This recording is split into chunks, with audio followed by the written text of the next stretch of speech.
Hi, I'm Beth, creator of the Facebook page Canning and Dehydrating Recipes and How-Tos.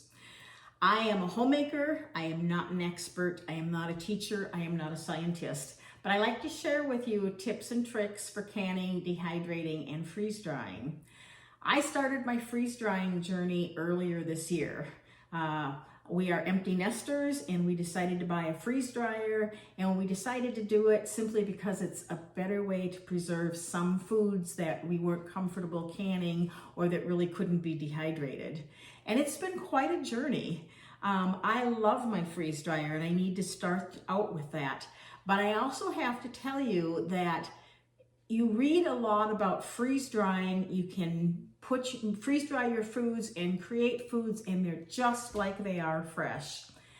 That's not quite true. Now, it does work really well for a lot of things to reconstitute or to rehydrate the foods so that they are pretty much at their original stage.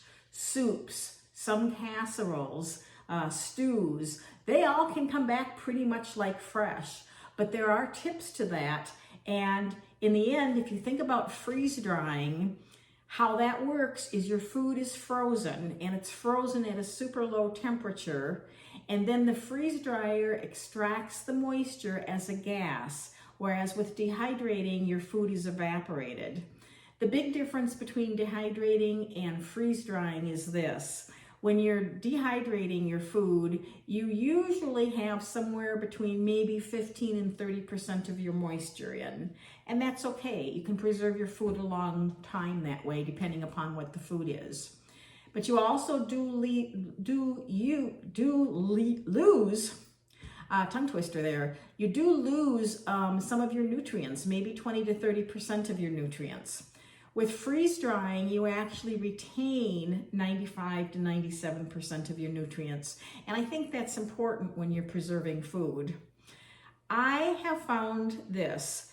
If you think about freezing your food and then you take it out, sometimes that food changes. Let's take strawberries, for instance. If you put strawberries in the freezer and they look whole and they're sliced beautiful and they're firm, and they're delicious, but you put them in the freezer and you take them out, what happens? Well, the cellular makeup of that strawberry changes because of the freezing process, and the strawberry becomes soft, maybe even a little bit mushy. It's still tasty, it's still juicy, but the texture changes. That's really the same with freeze drying to a large extent. I can freeze dry strawberries and I love them just as they are. They're a snack that are really tasty. But if I rehydrate these, they're going to have the texture of a frozen strawberry that I took out of the freezer. That's just a fact of life. If I take something like soup and I dehydrate it or I freeze dry it, I've removed all the moisture, I can add hot water back into that, and I can have soup pretty much at the same texture and the same taste that I had before. So it really varies. There are some tricks that I've learned, and yet they're not foolproof or always also. Generally, if I'm going to eat something cold, I want to reconstitute or rehydrate that food with cold water. If it's a food that I want to eat hot, I'm generally going to reconstitute or rehydrate it with hot water. But even that is not always the case.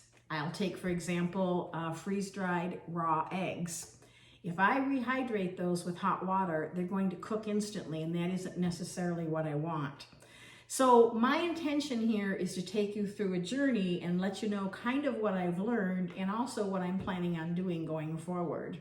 Now, we bought our freeze dryer late this winter. Ordered it, I think, in about March, or got it in March, and I've been experimenting. And I've been spending most of my time freeze drying components, meaning individual ingredients, and I've focused a lot on fruits and vegetables simply because it's summer. I live in the upper Midwest, and when it's winter, lots of things just simply aren't in season or they're much more expensive. But I want to take you through some of the things that I have done. My husband is a big fan of sweet corn, And I just recently, like in the last week, freeze-dried quite a bit of sweet corn. It's light, it's airy, I can crumble these. This works definitely better than dehydrating it because it's light and it reconstitutes really quickly. Whereas when I have dehydrated it, the kernels are hard. They still work if I'm doing something like a soup. They work fine. This is just quicker and I'm happier with this product. I, for the first time, did some grapes. They're actually the second time I did them. What I did with the grapes is I learned that the skins on these make these harder to freeze dry.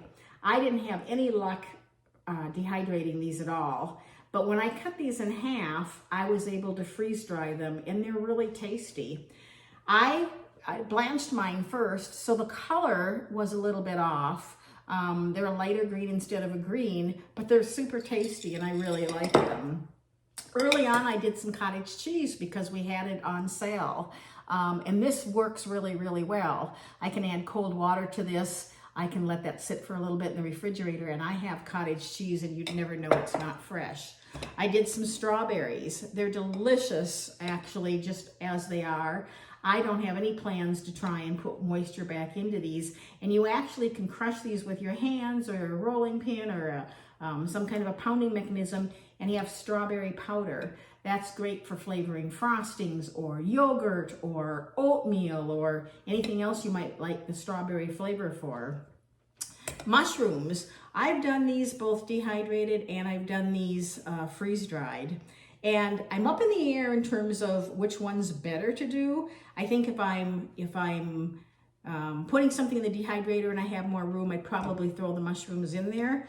But I really like them freeze-dried because they're really light. And again, I can add water to these and they go really, really quickly. I have, these are just raw mushrooms that are freeze-dried. I have another jar downstairs that have been sauteed lightly in oil. You want to be a little bit careful when you're using fats because storage long-term with foods can go rancid. But anything that I have in a jar, I know I'm going to use up in a year, have oxygen absorbers or have taken the oxygen out of these. So I'm not really worried about having these properly stored in Mylar bags for long-term use at this point. Cherries, I did cherries and oh my gosh, I love these. These are so crunchy and they're so sweet and they're so good. I did pit these, which you have to do. And like the grapes, they have a skin on them. And I wasn't going to cut all these in half because I already had to pit them, but the pit opened them up, so to speak, because I had openings on both sides so that moisture could get out.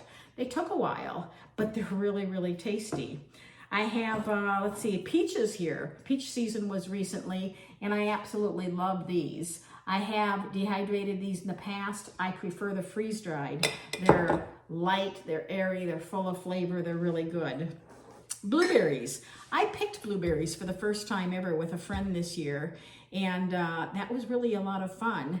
And I froze a lot of them because that's what I'm used to doing, but I also put a lot of them in the freeze dry and have several jars of these, and these are delicious. These I don't intend to rehydrate either, I don't think, though I definitely could do that with a cobbler or something like that. And they'll be soft and they'll be mushy like a frozen one. What I did with these is I laid them in a pan, and you know the grater that has the little ends that look like they're poked out that you might want to, you know, shred an onion with? I just sort of rolled that over these to poke the skins in the blueberries, and that worked really, really well. This one was a pleasant surprise. This is cheddar cheese. I did this in May, and this is really interesting. I had a block of cheese. I had a couple blocks of cheese that were on sale, and I shredded these and I dehydrated it simply because, you know, if you don't use a lot of cheese in a hurry, it can go moldy, it can go bad in the refrigerator. I love having this. It does take a while to rehydrate. There are some tricks to that, and I'll go through those as I go through this series that I'm going to be doing. But this is really, really nice, and honestly, it's a crunchy snack. Now, I've read that you can actually take cheese slices and put those in there and eat them like a cracker. Have not done that yet. The one thing that I did find with this is that there are some oils in the cheeses, and it works best for me when I put a paper towel down to kind of absorb those oils a little bit. But this is crunchy, not moldy. Loved having this on hand. Let's see, I have some pineapple. So pineapple is really good. It's tasty. Definitely prefer this freeze-dried. This one's kind of silly. This I did early on. I had some bacon cornbread, and we weren't going to eat the whole thing, and I decided to put that in the freeze dryer and see what happens. And I really like this too. Now, what I found is that my chunks might be a little bit big, and that I really can't bite these easily with my front teeth. Okay, you eat them really easily with the back teeth, but they make a nice breakfast snack, and I just dip them in maple syrup and then eat them, and they're really good. I have lots of other things in the downstairs that I've done too. I just wanted to show you some examples, and I'm just now starting with freeze drying some things like meats. I also intend to start freeze drying meals as opposed to single ingredients. But I've done noodles, I've done peppers, I've done pickles, I've done olives, jalapeno peppers. I mean, I have many other things down there, but this is an example of what it is. And initially I was thinking about doing mostly ingredients and going from there, but I've kind of shifted where I want to do meals and freeze dry those. And I'm going to talk about that extensively here shortly. When I was researching how to do freeze-dried food and what I needed to learn, one of the things I found out is that you can freeze-dry a lot of candies. Not a big candy eater normally, but I found out I can take gummy worms, for example, and freeze-dry them, and they get really big. I can take saltwater taffy, any flavor I want to do. I think this is the only one I have up here right now. And again, it's crunchy and it's really good. Bit-o honey, love bit-o honey. These are crunchy. They're almost like a melted milk ball as opposed to really chewy. And then I was experimenting with some Halloween candy, the traditional candy corn. And I've learned these take different techniques. Why am I even talking about candy? Well, as I was researching that, I found out freeze-dried candy is a thing. And I thought, if I had some freeze-dried candy and put that out on the market, I could kind of help offset the cost of the freeze dryer. And I did that. And I am from a very, very small community. We've got two communities, probably 15, 20 minutes on either side of us, both of them with populations of under 200, more elderly communities. One's sort of a summer visitor type thing where people will come up to the area in summer and the lakes. The other one, not as much, but they have a couple of bigger events. Well, I got involved with some farmer markets, sold freeze-dried candy, met a lot of people, which was really, really nice, became a community in that way, but also made enough money to offset about a quarter of the cost of my freeze dryer. That's not a lot, but again, really small communities, and it worked out really well.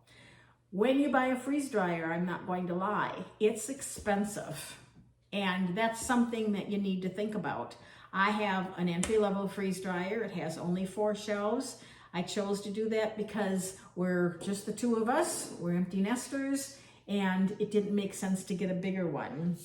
The trays on my freeze dryer are, I think, about 20 inches or so and about 8 inches wide and only about, maybe a ½ inch deep. It takes a while to get enough food on here to fill all 4 shelves to get into the freeze dryer. So it's a process. And a lot of my experimentation has been leftovers and what does that look like? So leftover pizza, I cut that into squares, leftover noodles, leftover meatloaf, any leftover that you have, potatoes, carrots, vegetables, fruits. And I've been experimenting with that to find out what I like, what I don't like, and how to best rehydrate or reconstitute those.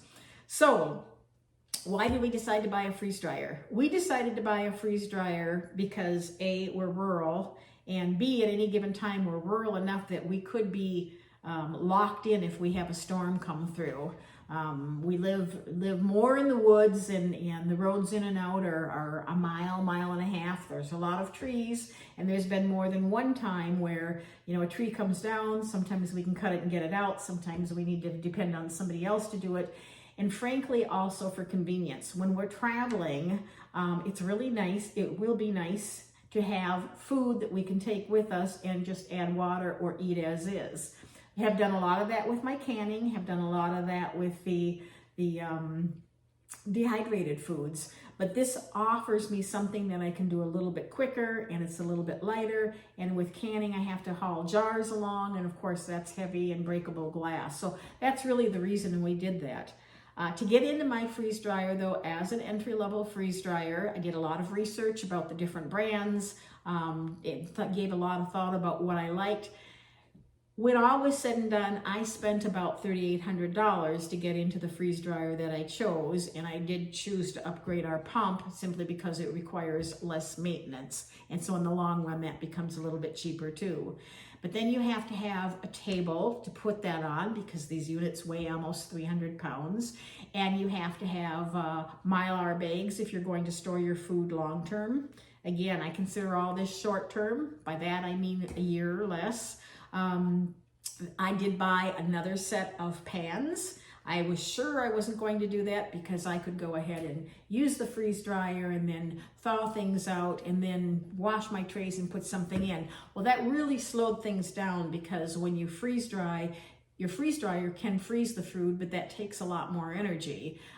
Whereas if I have trays and I have leftovers and put them in containers and put them on the trays, keep them in the freezer, I can finish one load, defrost my freezer, clean it, or my freeze dryer, clean it out, and put another load in. So it's just more productive this way. So that has been an advantage, but that was another $70 or $80 for 4 more trays. So it isn't cheap to get into. That said, doing something like candy can help you offset the cost of that. And maybe you can freeze dry fruits and vegetables and put those in market.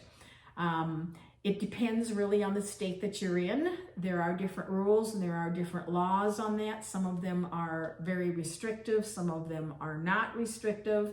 And that's something you probably do want to research and consider if you're going to go that route.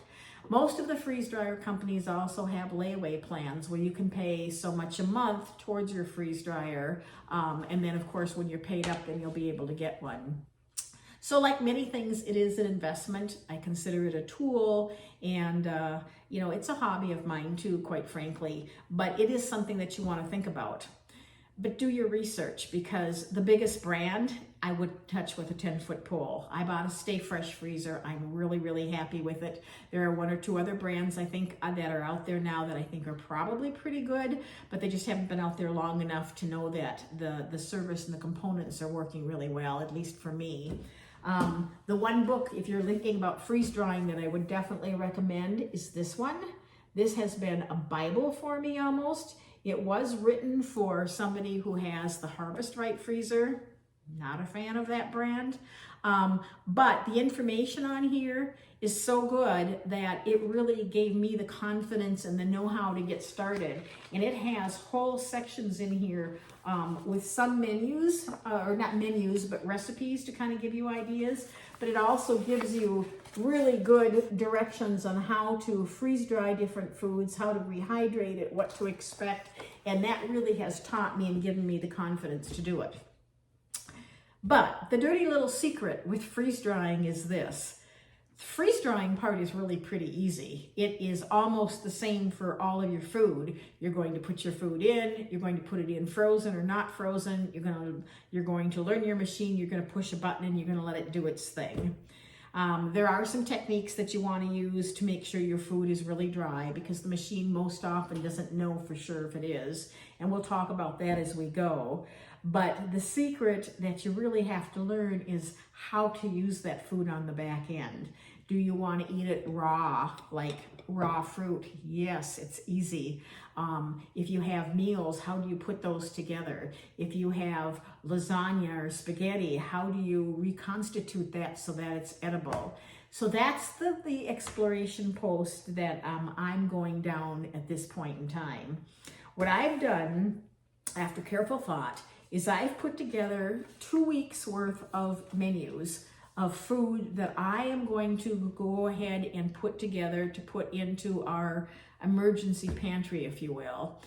Do I think I'm a prepper, or do I think I want to prepare for long-term food? No. But I want to have a couple weeks worth of food so that if we're busy, I can just grab a meal out of there. Or if our power goes out, or if we can't get to the store for whatever reason, maybe because we're sick, maybe because the car doesn't start, or maybe because we're snowed in, I can pull some food out and know that we're going to have nutrition. So over the next year, yes, year, I'm going to create these 2 weeks worth of food. Why is it going to take me 2 weeks? Or excuse me, why is it going to take a whole year for me to create 2 weeks worth of food? It might go faster than that, but here's the thing.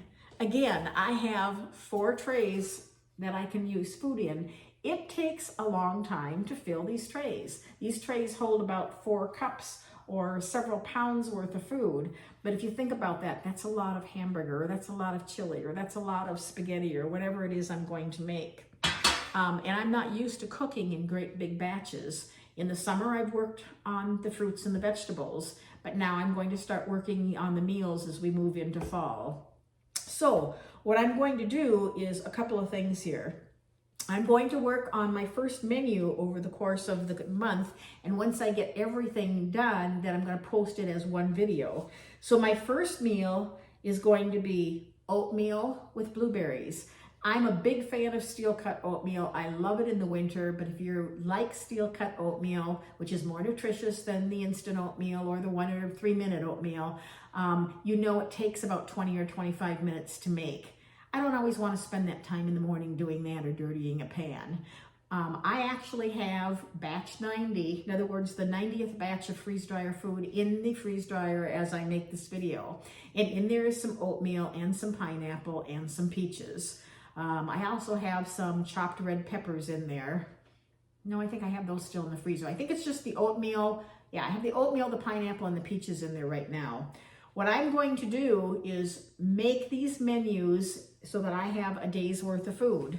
So my first day, or my day of menus is this. I'm going to have some freeze-dried oatmeal with blueberries. I already have my blueberries, and I'm going to be able to pack that with the oatmeal. And when I'm done, I'm going to be able to add hot water, or in an emergency, I could even add cold water, and I'm going to have a nutritious meal. I'm going to have some freeze-dried vegetable soup. Now, vegetable soup is one of those things you definitely can. If you're following only safe can practices, you can't add things like noodles or barley, and you have to follow recipes exactly. I can make my vegetable soup however I want to make it. I happen to like it with barley, and I can freeze dry it. I can add hot water, and I'll have a nice hot bowl of soup. I'm going to try some freeze-dried lasagna. Again, it's a filling meal, it's pasta, it's tomatoes, it's cottage cheese, which I have here. So I'm going to put that together. I'm a big fan of yogurt. I wanted to have snacks and beverages, so I'm going to make some yogurt bites. Yogurt bites are basically flavored yogurt, drops of it, which will be kind of like candy, and they'll be like a melted milk ball, but they'll also have some nutrition in them. And then I also every day wanted to have some kind of a beverage other than water if it was an emergency. And originally I thought about freeze drying some apple juice or some cranberry juice, and I decided that wasn't, or even coffee, I decided that wasn't the best use of the freeze dryer. I'm actually going to buy a jar of Tang, the powdered stuff, you know, that the astronauts had, for this reason. I think I can more economically have that than I can freeze dry all of the other liquids. And Tang also will have a full day of vitamin C in it. So that's how I'm going to handle the beverages. Same with instant coffee or tea. I'm going to have tea bags, or I'm going to have instant coffee, simply because I think that's more economical.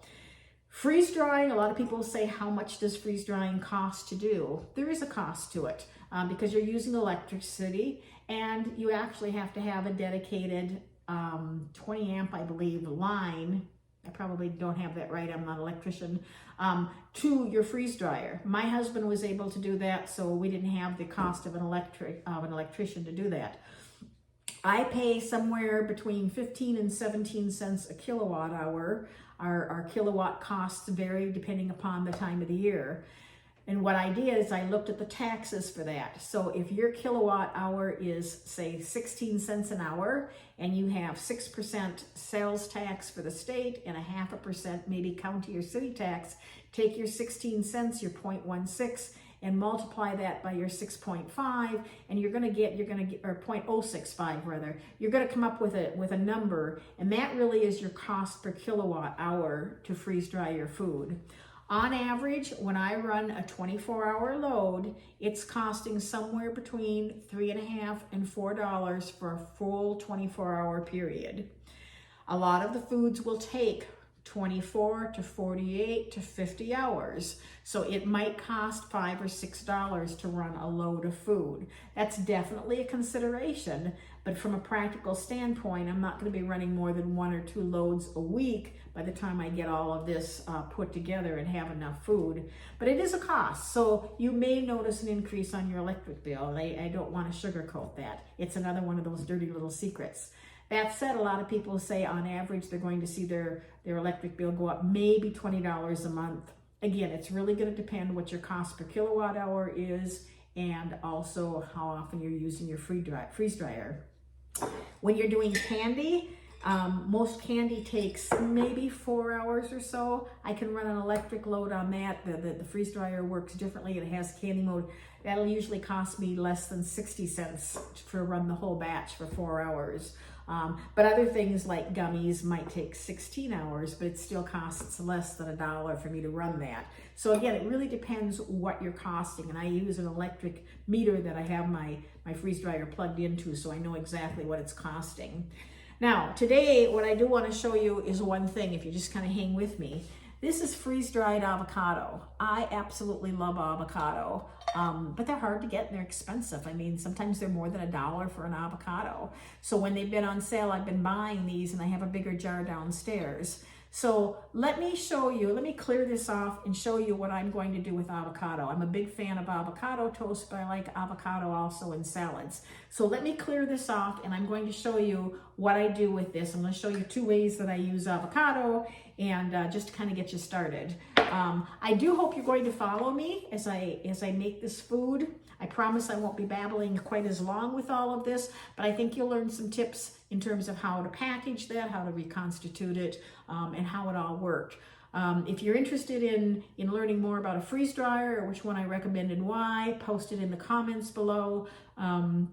In the meantime, if you could sign up on below to subscribe to my videos, you'll get notified every time I have a video. And if you're interested in the freeze drying, you'll know what that's going to be. So stay tuned while I clean all this out, and we're going to talk about how I use avocados. I've put away my mess of other freeze-dried foods, and I'm going to talk now about how I like to use avocado. Avocado, we think of as a vegetable. Technically, it's a fruit, but I have great results with doing avocado. I dice them into the size that I want to use them. I don't add lemon or anything to them because I found that for me is overwhelming, and they really do well. They don't turn brown on me. I do put them into the freezer immediately after I've done chopping them, and they work out really well. But let me show you what that looks like. So you can see the different size pieces. You can see that they're really green and they're really nice. And frankly, they're really crunchy. So let's see if I can squeeze one here. So if I squeeze this, you can just see how it kind of powders there. But I love avocado. It works out really well.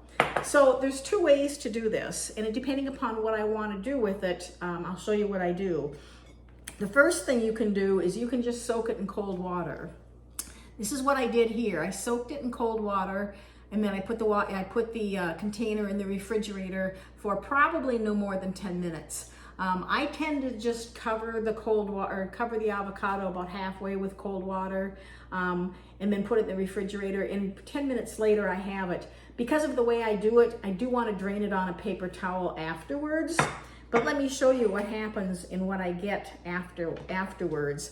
I get really pieces of avocado that would be great in a salad. And the avocado texture is really like a ripe avocado, maybe just a tad softer, like maybe just a slightly overripe avocado. And this can be mashed really easily. You're not gonna be able to see it in this bowl. I can see that right now, so I'm gonna put this over on the plate. But you can mash this if you want to make like a guacamole, or if you want to put that on your toast, for example. Like I like avocado toast. You can see that it mashes really easily.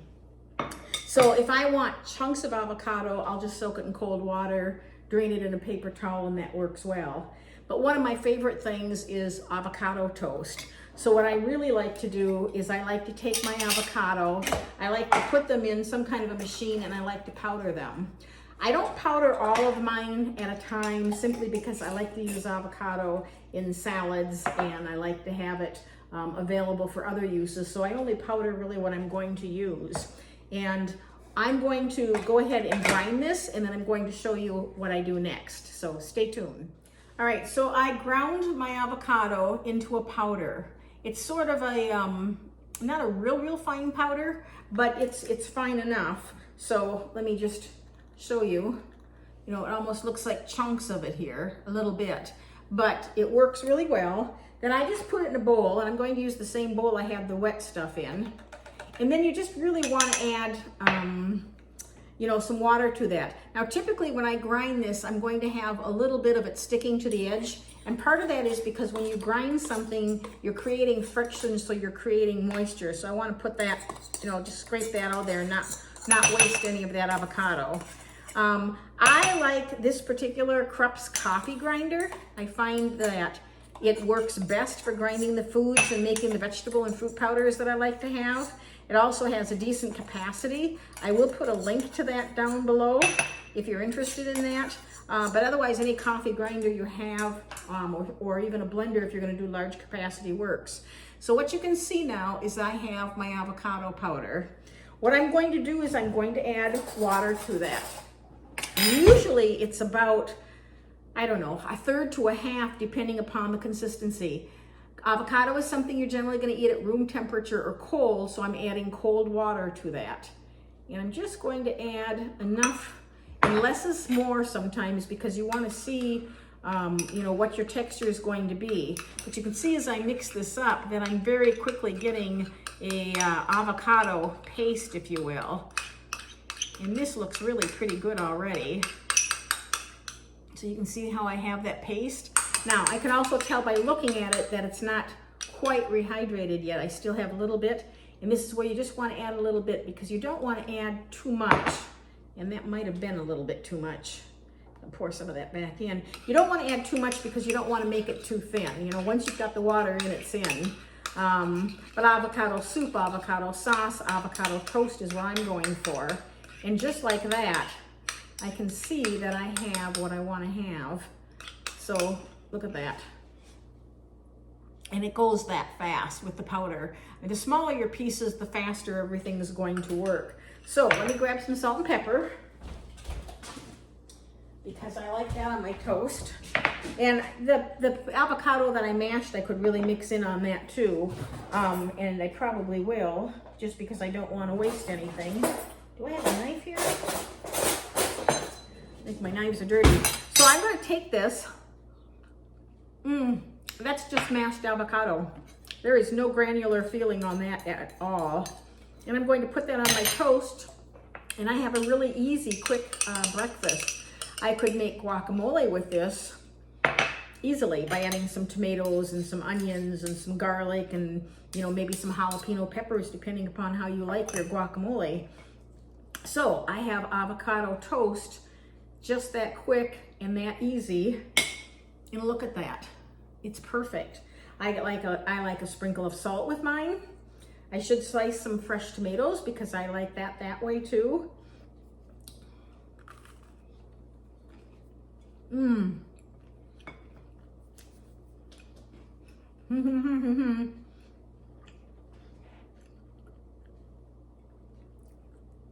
I took a bigger bite of toast than I intended to, but that's like fresh avocado.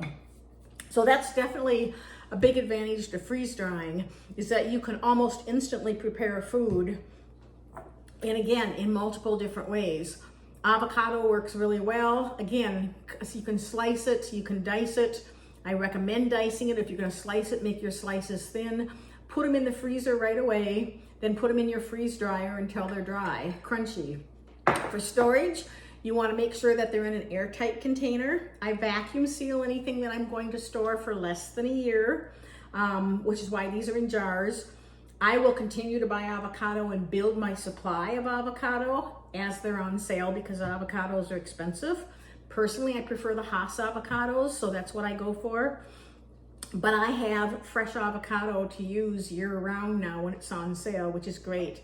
Again, I don't put lemon juice or anything on mine.